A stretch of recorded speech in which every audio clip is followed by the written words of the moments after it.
আসসালামু আলাইকুম এভরিওয়ান। আমি আজকে রান্না করব মাংস। প্রথমে পেঁয়াজ দিয়ে নিলাম, মরিচ দিব, তারপরে তেজপাতা দিব, তারপরে মশলা দিব, লবণ দিব, তারপরে কি দিব? হলুদ, হলুদ, মরিচ আবার দিব বেশি বেশি দিব।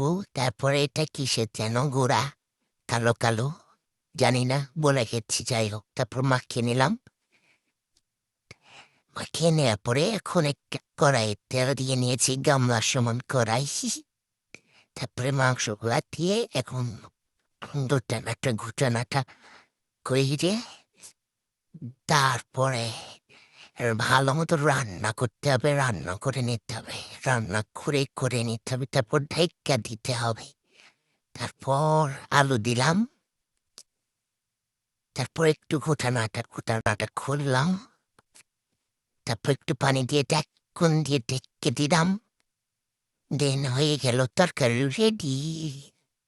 বাই বাই, আল্লাহ হাফিজ সবাইকে। সবাই ভালো থাকবে।